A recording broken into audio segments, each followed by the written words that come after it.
जानना चाहती हूँ, जिस लम्हे आपने ये सोचा कि आप अब तक जो कर रहे थे उसमें कुछ गलत था, वो खुद ही राष्ट्रीय घोषित कर दिया उन्होंने। और पता नहीं राष्ट्रीय क्यों है, क्योंकि राष्ट्रीय थे तो सारी जाति समाज के लोग, सभी धर्मों के लोग उसमें होने चाहिए।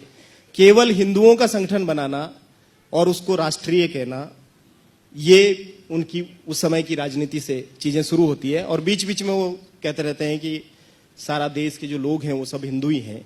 136 करोड़ हिंदू की बात अभी भी उन्होंने कही, भागवत जी ने। अब वो 136 करोड़ हिंदुओं में हमारे राजस्थान में एक साथी, आपने फिरोज खान का नाम सुना होगा, बीएचयू में जो पढ़ा रहे थे।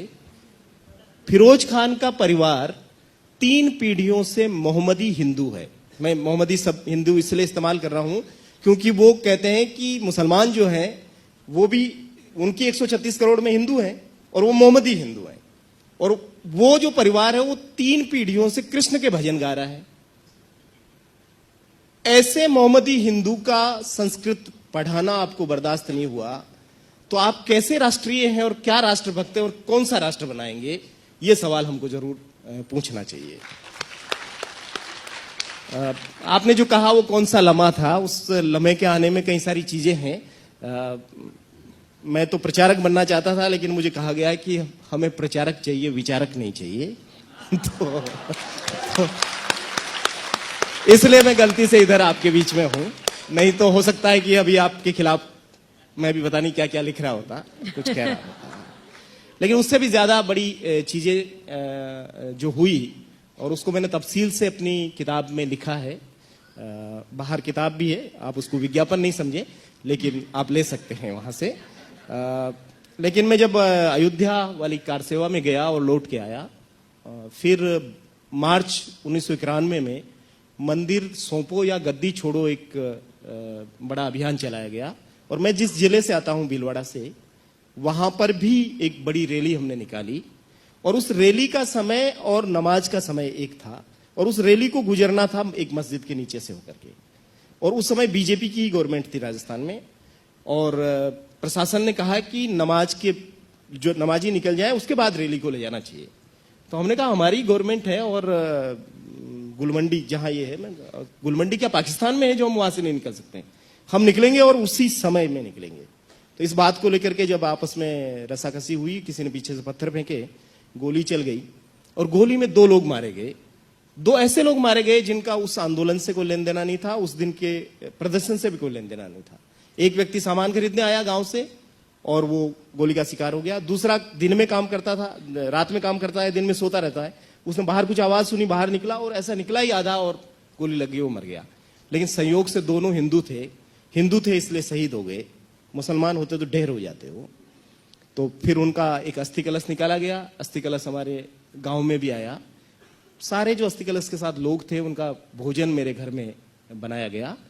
और उस भोजन को, मेरे पिता तो बहुत एंटी आरएसएस व्यक्ति हैं, उन्होंने कभी मेरा आरएसएस में जाना पसंद नहीं किया, लेकिन मेरे को लगता था कि ये कांग्रेसी है और ये देशद्रोही हैं, इसलिए ये मेरे को जाने से रोकते हैं।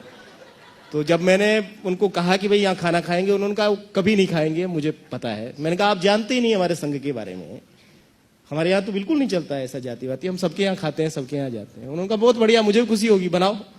तो खाना बनाया गया और ये अस्थि कलश यात्रा गांव में आई, भाषण वासन हुए, 9 साढ़े 9 बजे रात तक कार्यक्रम चला। फिर हमने कहा कि भोजन ग्रहण कीजिए। तो उनमें से एक सेवा भारती के जो जिलाध्यक्ष थे नंदलाल, वो मुझे एक तरफ ले गए और मुझे कहा कि बंधु आप तो समझते हैं कि अभी अपना हिंदू समाज इतना समरस नहीं हुआ है, तो हम तो खा लेंगे आपके यहाँ, हम तो कभी भी खा सकते हैं, आपके साथ एक थाली में खा सकते हैं, लेकिन ये जो साधु संत आए हैं इनको थोड़ा संकट रहेगा, तो आप ऐसा कीजिए कि पैक करके दे दीजिए खाने को। तो मेरे लिए बहुत शॉकिंग था, क्योंकि मैं तो अयोध्या में मरने के लिए चला गया, लेकिन वो मेरे घर में खाना खाने के लिए भी तैयार नहीं थे।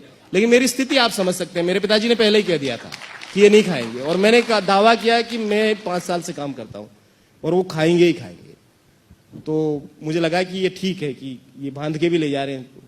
तो जब बांधना शुरू हुआ तो मेरे पिताजी ने पूछा क्यों नहीं खा रहे, तो उन्होंने नहीं जवाब दिया, लेकिन मैंने ही अपने से जवाब दिया कि अगले गांव में एक और कार्यक्रम करना है और समय नहीं है, इसलिए नहीं खाएंगे। लेकिन वो ले गए खाना, खाया नहीं उन्होंने। वहां एक वैद्य राम स्वरूप शर्मा के घर में उन्होंने रात 10 बजे पहुंच करके खाना बनवाया। मेरे यहां से जो खाना गया उसको वो चौराहे पर सड़क पे फेंक के चले गए। और दूसरे दिन इस घटना के बारे में उस यात्रा में जो मेरा एक क्लास फेलो था उसने आकर के मुझे बताया। मुझे फिर भी विश्वास नहीं हुआ। तब हम दोनों मित्र जाकर के वहां उस जगह को देखा जहां खाना फेंका गया था, और जब ये यकीन हो गया कि वास्तव में फेंका गया, तो यात्रा जहां पहुंची वहां पहुंचे हम लोग। और मैंने ये सवाल पूछा कि आपने पहली बात तो मेरे यहां खाया नहीं, पैक करके ले गए, और पैक करके ले जाने के बाद आपने फेंक दिया। तो उन्होंने कहा कि आप बहुत छोटी सी बात को बड़ी बना रहे हैं। खाना फेंका नहीं गया था, जीप में पीछे बैठे हुए साथियों के हाथ में था, गाड़ी टर्न पे मुड़ी, हाथ से छूट गया खाना, अब गिरा हुआ खाना खाएंगे क्या हम लोग? तो इतने गिरे हुए नहीं थे, या थे अब आप समझ सकते हैं। लेकिन वो खाना जिस दिन गिरा या खाना जिस दिन उन्होंने फेंका, उस दिन उन्होंने मुझे भी फेंक दिया, और उसके बाद मैं आप लोगों के साथ